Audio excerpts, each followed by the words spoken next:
जो सरकार ने जो 6-7 सालों में जो स्पोर्ट्स के लिए काम किया वो 60-70 साल में भी इतना नहीं हुआ है। तो ये बहुत बहुत ही बड़ा प्रोत्साहन मिला है बच्चों को, और सेंटर फॉर एक्सेलेंसेस और कोचेस को सिलेक्शन, बच्चों को प्रोत्साहन देके स्कूल में उनकी फ़ीस गवर्नमेंट सपोर्ट करती है, और हमारे यहाँ एडमिशन होते हैं और कोच को सेलेक्ट करते हैं तो उसको 6 लाख रुपया गवर्नमेंट फ़ीस भी देती है।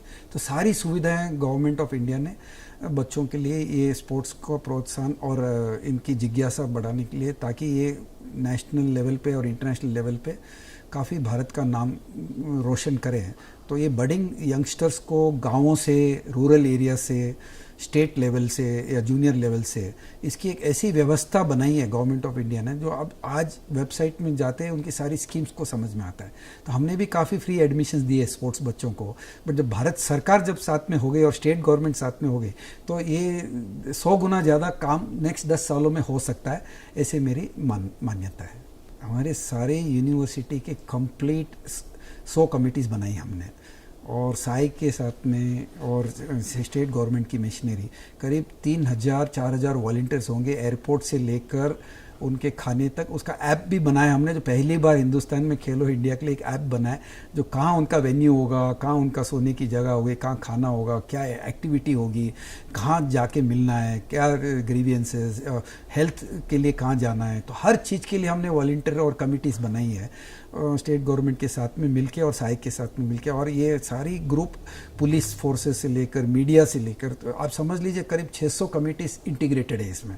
और ऐसा इवेंट एक ओलंपिक में जो होता है काम, उतना सक्रिय रूप से ये काम हो रहा है, और हैंड इन ग्लव में government, Sai authorities, association of Indian universities, Jain university की टीम, ये पांचों मिलने से आप समझ लो 5000 के ऊपर खिलाड़ी आ रहे हैं, 2000 ऑफिशियल्स आ रहे हैं, कोचेस आ रहे हैं, कंपटीशन मैनेजर्स आ रहे हैं, 7500 लोग। इतने में समझ लिए 7500 का इक्वलेंट 7500 की सपोर्ट सिस्टम की टीम है उनके लिए। तो उनको स्पोर्ट्स पार्टिसिपेंट्स को, ये एंथुसियास्टिक और ये जो चैंपियंस है, उनको कहीं भी ऐसा नहीं लगे वो खाली इवेंट में जाए और उनका परफॉर्म करे, ताकि किसी चीज़ का उनका स्ट्रेस नहीं हो। खेलो इंडिया एक ब्रांड बन गया, तो इंडियन ओलंपिक्स बोलता हूँ इसको मैं, और इसकी ओपनिंग से लेकर एंड तक। तो इन बच्चों में अभी इतना एनर्जी और इतना पॉजिटिव एटीट्यूड आएगा ये इवेंट्स के बाद में, ताकि नेक्स्ट ईयर वो पूरा प्लानिंग में रहे, ताकि उसके और नेक्स्ट लेवल पे आगे बढ़े। और स्पोर्ट्स और एकेडमिक्स, अभी एनईपी पॉलिसी में आपको स्पोर्ट्स का करिकुलम भी से माध्यम से हम पढ़ा सकते हैं। तो इनको स्पोर्ट्स 4-5 घंटा करेंगे और 2-3 घंटा पढ़ाई करेंगे। ऐसे हमने भी एक स्कूल ऐसी बनाई, और हमारी यूनिवर्सिटी ऐसी कि हम स्पोर्ट्स बच्चों को क्लास में नहीं लाते, 1 महीने के पहले उनको हम पढ़ाते हैं।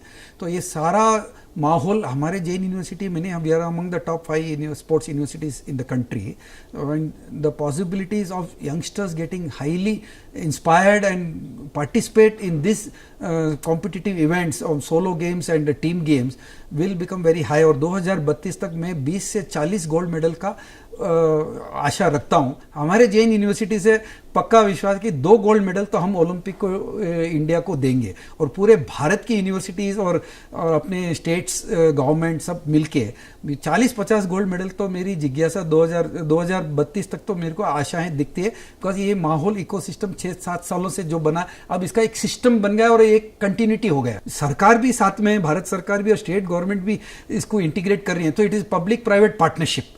तो इसकी 50 स्पोर्ट्स यूनिवर्सिटीज़ की उम्मीद है मेरे को, और हम खुद एक स्पोर्ट्स यूनिवर्सिटी करें। कर्नाटक का स्टेट गवर्नमेंट एक स्पोर्ट्स यूनिवर्सिटी खड़ा कर रही है, और दिल्ली में एक स्पोर्ट्स यूनिवर्सिटी प्रधानमंत्री जी ने अनाउंस किया हो। तो फैसिलिटीज़ की अभी कमी नहीं है हिंदुस्तान में। अभी सिर्फ ये इकोसिस्टम को स्कूल लेवल से, इसको ग्रास रूट लेवल से होम ग्रोन टैलेंट्स को क्रिएट करना है। I would like to tell them, you have come into a right place of Khelo India event. This has created a concept in your mind, and you have to look forward only to perform. Winning or losing is a part of life, but participation itself is a winning. So since you have already entered this arena, आप इसमें अपने sports का आपने जो choose किया है vocation, इसको आप 5-10 साल 15 साल की मेहनत में भारत का भी नाम रोशन कीजिए आप, इंटरनेशनल लेवल, नेशनल लेवल, और अच्छे इंसान आप बनोगे कि स्पोर्ट्स एक पॉजिटिव एटीट्यूड करता है इंसान को। तो जब fitness, mental fitness, physical fitness, तो मेंटल टफनेस आती है, तो आपके इंटरेस्ट भी बढ़ता है, पॉजिटिव एटीट्यूड भी बढ़ता है। और भारत सरकार ने तो बहुत ही बढ़िया काम किया, हमको इसको ऑप्टिमाइज और यूटिलाइज करना है। तो मैं तो इतना ही भारत सरकार और स्टेट गवर्नमेंट से ये सपोर्ट और एनकरेजमेंट जो दे रहे हैं, ये कंटिन्यूटी रहे और भारत का नाम रोशन रहे स्पोर्ट्स एरिना में। We become one of the best sporting country in the world.